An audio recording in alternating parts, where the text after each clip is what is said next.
Hello, everyone, and welcome to Confrontational Histories, the YouTube channel that takes on bad historical myths and narratives. Happy Stanislav Petrov Day. For those wondering what the hell I'm talking about, Stanislav Petrov was a Soviet lieutenant colonel who, on this day 40 years ago, saved humanity and the world when he correctly assessed that a reading of a launch of nuclear weapons against the Soviet Union from the Soviet Union's early warning system was a false positive, and disobeyed standing protocol and orders and did not launch a retaliatory strike. So the reason I decided to bring this up in sort of a short video format is because it does fit somewhat with the themes of this channel. After the Cold War had ended and after enough time had passed that documentation from the Department of Defense and the Soviet secret intelligence agencies became available to scholars, we started to realize that we were a lot closer to nuclear annihilation in the 1980s than we were at any point during other periods of the Cold War. That's including the Cuban Missile Crisis.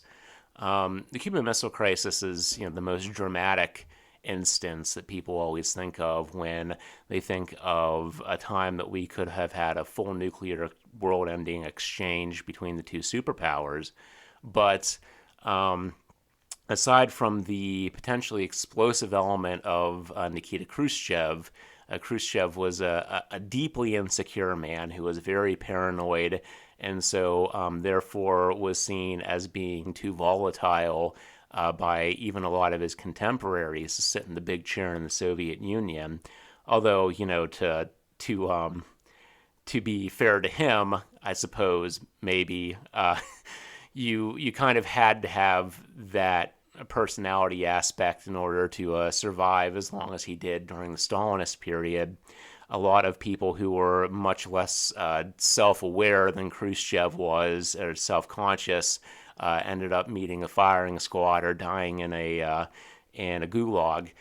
But aside from that element of Khrushchev, for the most part, the United States and the Soviet Union enjoyed a lot of back channels and connections within and between the two governments that they can employ to calm tensions whenever big events would happen, potentially explosive events during the 1950s and 60s that really weakened, kind of starting in the 1970s, but then even further weakened with the rise of Ronald Reagan. He brought a lot of people into his administration early on who did not have those links to that they could employ in order to avert crisis. And then you had the Soviet-Afghan War, and Reagan came in and took a much more hostile and aggressive tone and took a lot of actions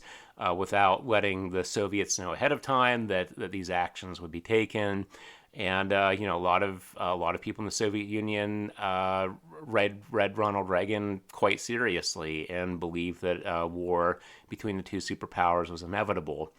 The Stanislav Petrov affair of September 26th, 1983, is the most notable instance that's come out in recent years. It's one that's gotten the most attention, but we now know that there were a ton of these instances that happened, especially during Reagan's first term before Gorbachev came and you had more détente between the two major powers.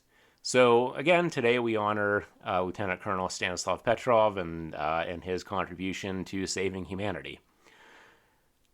On another note, I want to talk a little bit about the future of the channel, what's coming up here. I had already planned to have more videos out by this point. Unfortunately, I have been struck down with a succession of illnesses in the last month and a half or so. It's a bit weird. I was rolling quite high on my constitution throws there throughout the entire COVID, from the beginning of, I guess you call the COVID age until now. Aside from some non-COVID pneumonia that I got, I didn't have too many problems, but it all seems to be riding up at once. And so that's kind of cut into my recording time quite a bit. I do plan very soon to have a video out, a coda video on the Lee video that I created. I was not expecting that to blow up the way it did. Granted, I mean, a little over 20,000 views isn't blowing up compared to a lot of YouTube channels, but it's certainly a lot more circulation than I was expecting. And I got a lot more comments and a lot of good comments that I want to respond to, and also respond to some of the criticisms. So I have that coming up. I also still have planned a video coming up that I've been doing a lot of research for, that's a World War II based topic. So expect those to come up in the near future. In the meantime, thank you for listening, and have a good day, everybody. Take care.